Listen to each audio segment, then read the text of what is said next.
The moment that changed everything did not begin with shouting or slammed doors. It began with a single sentence spoken calmly, almost casually, across a polished dining table in a quiet suburban home. "Please, just stop talking." Those words did not wound me immediately. What followed did. The pause. The shared glance. The soft laughter that confirmed I was no longer being heard as a father, but tolerated as background noise. In that instant, something ancient and fragile inside me cracked, and I knew my life would never return to what it was before that evening. Before I explain how that night ended, you need to understand the man I was before I became invisible.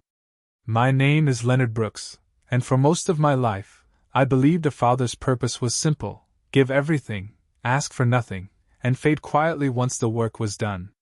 I did not grow up with much. I was raised on the south side of Birmingham, Alabama, in a narrow house where winter crept through the walls and hunger was a familiar guest. From an early age, I learned how to stretch meals, how to stay silent when adults argued, and how to dream without expecting those dreams to come true. When my daughter Monica was born, I made a promise that felt sacred. She would never live the life I had known. She would never measure worth by scarcity, or feel small because of money. I said it out loud once, standing beside her crib while her mother slept. "I will carry the weight so you don't have to." I did not know then how little that promise would become. Monica's mother, Elaine, and I built our life carefully. Elaine had a laugh that filled rooms and a way of turning struggle into humor. Together, we made something solid out of very little. I worked wherever hands were needed. Construction sites in the heat. Warehouse shifts that started before dawn. Night jobs repairing equipment other men did not want to touch. I came home exhausted, hands cracked, shoulders aching, but every time Monica ran to the door, it felt worth it. There were nights when Elaine and I split a single plate of food so Monica could eat more. There were winters when my coat was threadbare so hers could be new. I never framed these moments as sacrifice. To me, they were simply fatherhood. When Monica learned to walk, she stumbled across our living room and fell against my legs, laughing. At that moment, I felt richer than any man I had ever known. School came, then responsibilities multiplied. Fees, books, uniforms, activities. I found ways to pay for all of it. When Monica wanted to join a science trip, I worked extra hours. When she needed tutoring, I skipped meals. I learned how to smile through hunger and exhaustion because seeing her succeed filled spaces inside me I did not know were empty. Then Elaine got sick. The kind of illness that does not announce itself loudly, but settles in quietly and refuses to leave. Hospital rooms replaced dinner tables. Bills arrived faster than hope did. I took on more work, sleeping less, living on caffeine and prayer. Monica was still young, and I shielded her from as much fear as I could. When Elaine passed away, something fundamental in me collapsed. Grief does not knock. It simply enters and rearranges everything. After the funeral, I became two things at once, a grieving husband and a determined father. I did not allow myself the luxury of falling apart. Monica needed stability, and so I became it. I cooked meals I barely knew how to make. I attended school meetings alone. I learned how to braid hair poorly and listen carefully. I told Monica stories about her mother so Elaine would never disappear completely. Years passed. Monica grew into a young woman with ambition and confidence. When she spoke about college, I did not hesitate. I sold my old pickup truck, the one I had planned to keep until retirement. I signed loans in my name. I worked overtime until my hands shook. When she walked across the stage at graduation in Tuscaloosa, wearing a smile that looked like her mother's, I cried openly. Not from sadness, but from pride. Her wedding came later, held in Marietta, Georgia, in a modest but beautiful venue. I paid for more than I should have, but I did not care. I watched Monica walk down the aisle toward Darren Cole, a man I believed would honor her. At that moment, I thought my work was complete. I believed I had raised a daughter who knew love, gratitude, and respect. Even after the wedding, I continued to help. When Monica and Darren wanted a home outside Atlanta, I co-signed the mortgage. I helped with the down payment. I told myself it was an investment in their future. That house became the center of our remaining family traditions. Sunday dinners, holiday gatherings, laughter around a long table. To me, those meals were sacred. They were echoes of the life Elaine and I had built. Sitting at that table made me feel like I still belonged somewhere. I told stories to my grandchildren about their grandmother's kindness, about long days and longer nights, about how families survived by holding each other up. I believed those stories mattered. I believed I mattered. But time has a way of shifting power quietly. Monica became busier, sharper, and less patient. At first, it was small things. A sigh when I repeated a memory. A glance at her phone while I spoke. I told myself she was tired. I told myself adulthood made people hurry. I did not want to believe the distance growing between us was permanent. Then came interruptions. "Dad, we've heard this already." Or, "Can you make it quick?" Her children began watching her reactions before listening to me.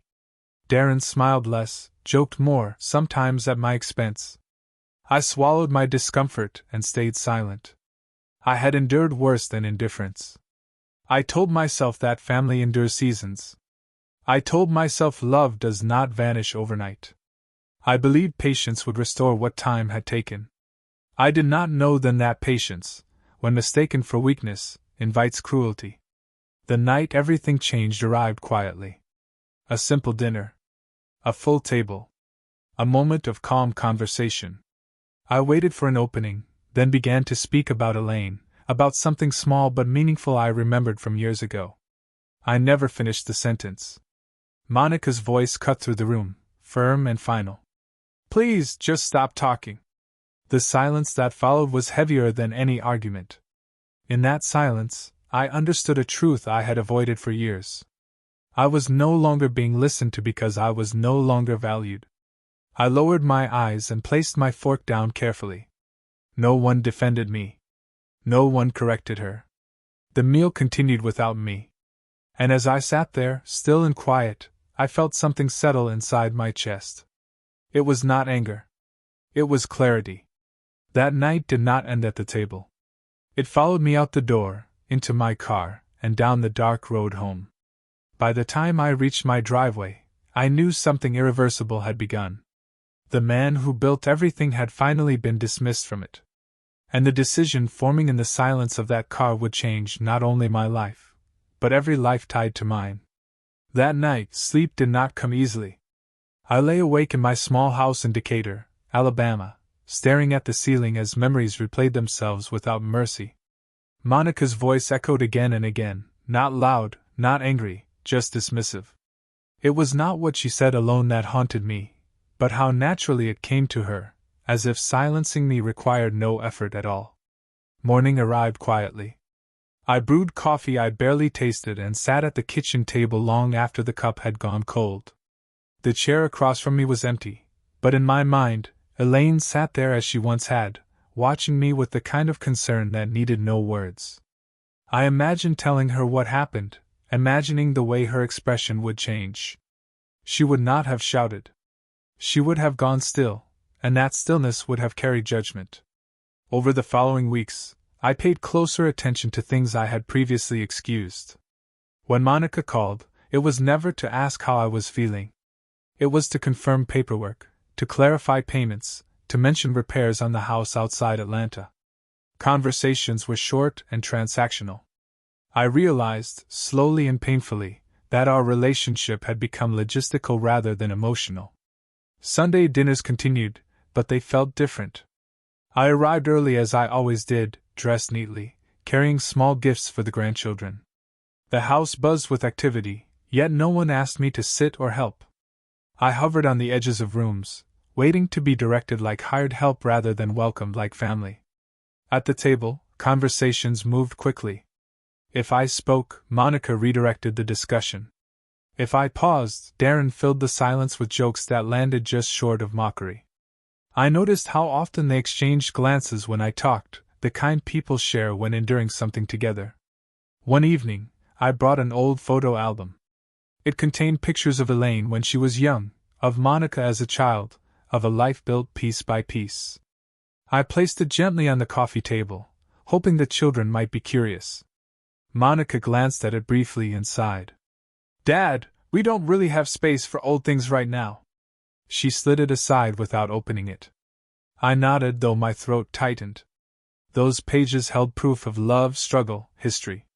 To her, they were clutter. I carried the album back to my car and sat there for several minutes before driving away, hands resting on the steering wheel, unsure why the pain surprised me anymore. Darren grew bolder with time. If I struggled to remember a name, he would laugh lightly and say, "Long day, huh?" If I offered advice about the children, he responded with polite dismissal. "We've got it handled." Monica never corrected him.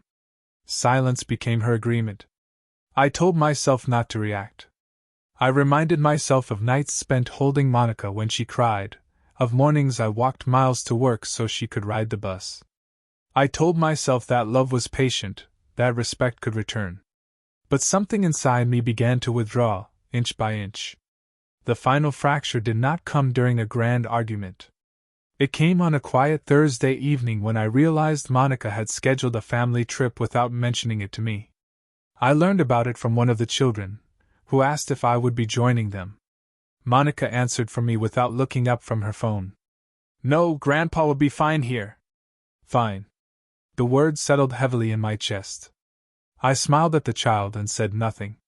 Later that night, I sat alone in my living room, lights off, listening to the hum of the refrigerator. I understood then that my presence was no longer assumed.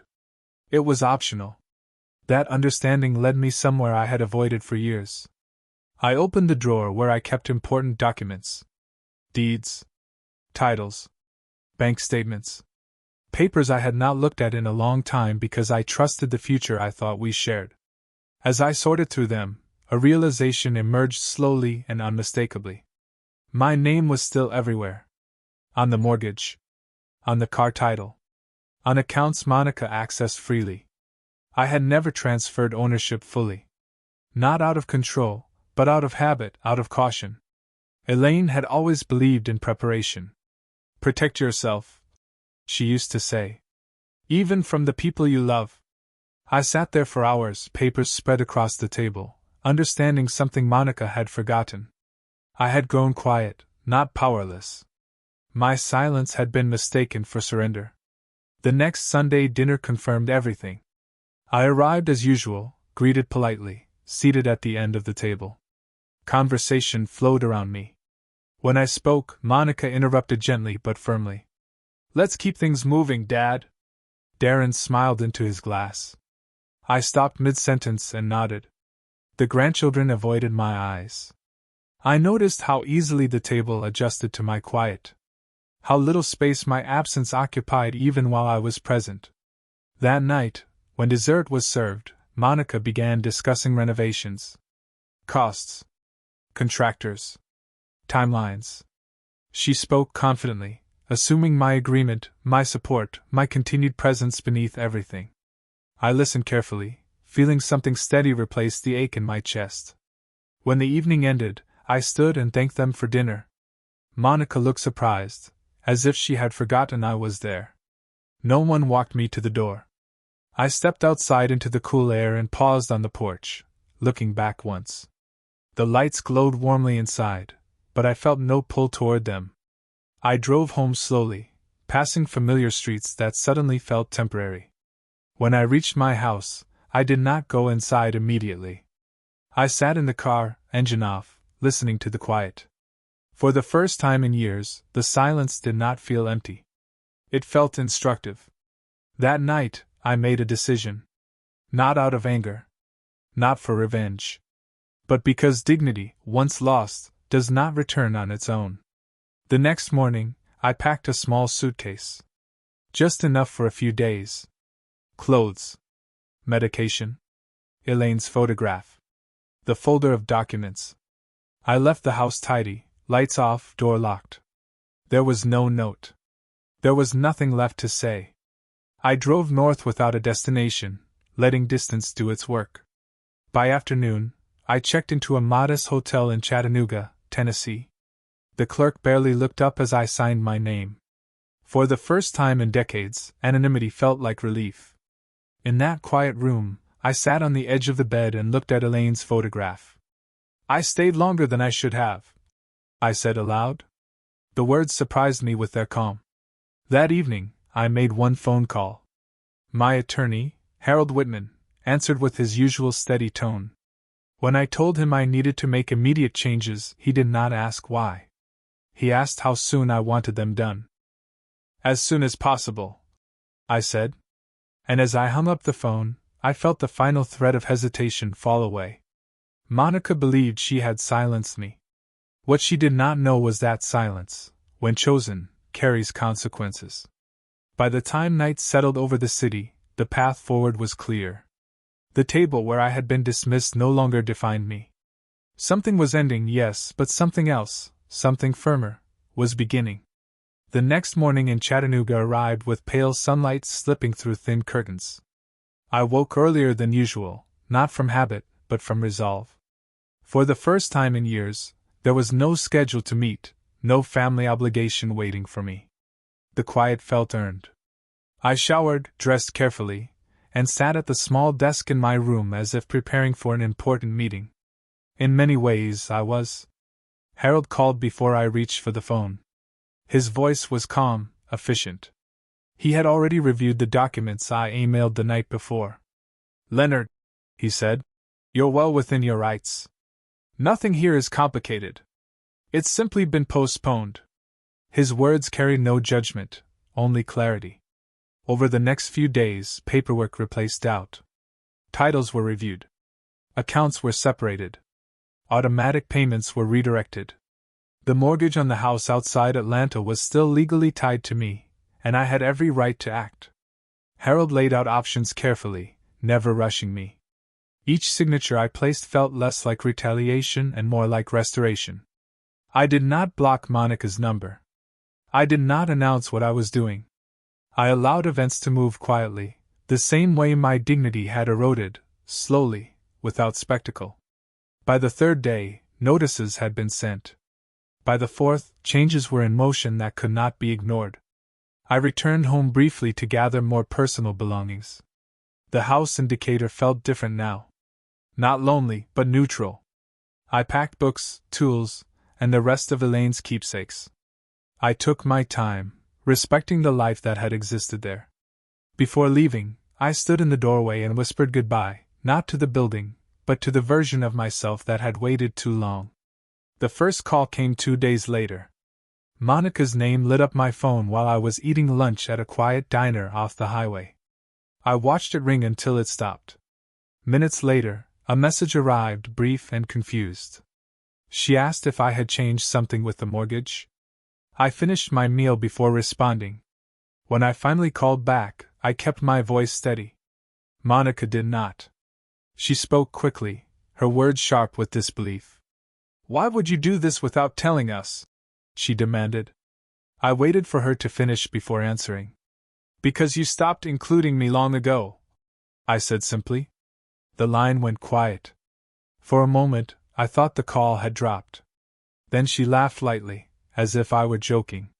That laugh confirmed everything. Darren joined the conversation minutes later, his tone firm, professional, unfamiliar. He spoke about inconvenience, about timing, about responsibility. He never spoke about respect.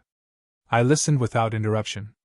When he finished, I thanked him for explaining their concerns. Then I told him the decision stood. The following days brought more calls, more messages, all urgent now. Plans unraveled. Assumptions collapsed.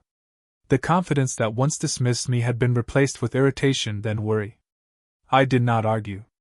I did not explain further. I had already explained myself at the table months earlier. No one had listened then. I stayed with a friend in Nashville for a while, keeping my movements simple. Mornings were slow. Evenings were quiet. I walked more. I slept better. The constant tightness in my chest began to loosen. One afternoon, Harold called with an update. The legal changes were complete. The house arrangements would need to be renegotiated if Monica and Darren wanted to keep it. Nothing would be automatic anymore. I thanked him and ended the call, feeling neither triumph nor guilt. Only balance. Monica arrived at my door 3 days later.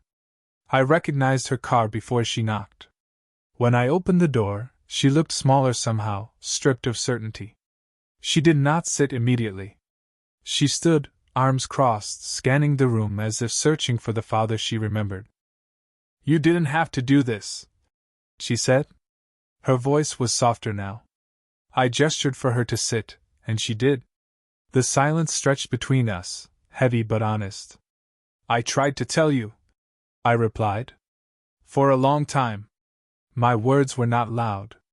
They did not need to be. Monica's eyes filled, but the tears did not fall.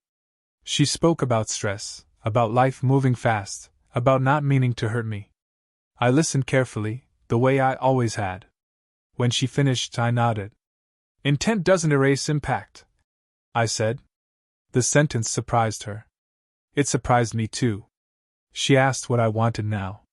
The question lingered in the air. I realized then that for years, no one had asked me that. I took a moment before answering. "Respect," I said. "Not money. Not gratitude. Just respect." Monica lowered her eyes. She apologized, quietly, imperfectly. It was not dramatic. It was not complete. But it was real. I told her the boundaries would remain. Help would no longer be assumed. Conversations would no longer dismiss me. If those terms felt uncomfortable, distance would replace closeness. I would accept either. She left that evening without anger, without certainty. I watched her drive away, unsure what the future held, but confident in something I had not felt in years. That night I slept deeply. Not because everything was resolved, but because something essential had been reclaimed. Power does not always announce itself. Sometimes it returns quietly, carrying peace instead of noise. The weeks that followed were quieter than I expected. There were no dramatic confrontations, no public apologies, no sudden reversals. Instead, there was space. The kind that allows truth to settle without being forced. I returned to Decatur and resumed a routine built on my own terms. Mornings began with walks. Evenings ended with books and reflection. For the first time since Elaine's passing, my life felt intentional rather than reactive. Monica called less often, but when she did, her tone had changed. She listened. She paused before speaking. When I told a story, she let it reach its end. The difference was subtle, but it was unmistakable. Respect, I learned, does not always arrive loudly. Sometimes it enters carefully, as if afraid it might not be welcome. Darren remained distant. When we spoke, his words were measured, his confidence restrained. He no longer joked at my expense. He asked questions instead of making assumptions. I did not seek his approval, but I noticed the shift. Authority, once challenged, had found its proper boundary. The house outside Atlanta was eventually refinanced. Monica and Darren took on full responsibility for it. The process was stressful, but necessary. When it was done, the tension that had lived beneath every conversation dissolved. My role was no longer unclear. I was no longer a resource to be managed. I was a father to be respected, or a man to be left alone. The grandchildren visited one afternoon, hesitant at first, unsure of where they stood in the new order of things. I welcomed them with the same warmth I always had. We sat on the porch, and I told them stories about their grandmother, about her laughter, her kindness, her strength. This time, no one interrupted. Monica watched from inside, quiet and thoughtful. Later, she joined us and listened too. When the children left, she thanked me for keeping Elaine's memory alive. The gratitude in her voice was real. It was not owed. It was chosen. I did not return to Sunday dinners right away. Instead, I invited them to my home when I felt ready. The first time they came, the atmosphere was different. There were no assumptions, no unspoken expectations. We spoke carefully at first, then more freely. When I spoke, I was heard. One evening, as Monica helped clear the table, she stopped and looked at me. I didn't realize how much I was taking you for granted, she said. The admission was simple, but it carried weight. I nodded, accepting it without demanding more. Healing did not arrive all at once. Some days were still heavy. Some memories still stung. But the difference now was choice. I chose when to give. I chose when to withdraw. I chose myself without abandoning love. People often mistake kindness for obligation. I had made that mistake too. I believed that giving endlessly was proof of love. What I learned instead was that love without boundaries teaches people how to diminish you. Months later, I visited Elaine's resting place on a quiet afternoon. I told her everything, not as confession, but as conversation. I told her I had finally listened to the warnings she once gave. I told her I was no longer afraid of being alone. Standing there, I felt no bitterness. Only gratitude for the life we had built and the strength it had given me. Elaine had always believed in dignity. I understood now that honoring her meant honoring myself. Monica's relationship with me continued to evolve. It was not perfect, but it was honest. She no longer silenced me. She asked for advice instead of assuming it. When disagreements arose, they were handled with care rather than dismissal. One afternoon, as we sat together watching the grandchildren play, Monica turned to me and said, "I'm glad you didn't disappear." I looked at her and smiled. "I didn't," I replied. "I just stopped shrinking." The man who built everything had not been erased. He had been waiting. Waiting for the moment he remembered that dignity is not something others grant you. It is something you protect. I am still a father. Still a grandfather. Still a man who loves deeply. But I am also something else now, whole. If there is a lesson in my story, it is this: silence can be strength, but only when it is chosen. When it is forced upon you, it becomes a warning. Listen to it. Respect does not come from how much you give. It comes from knowing when to stop.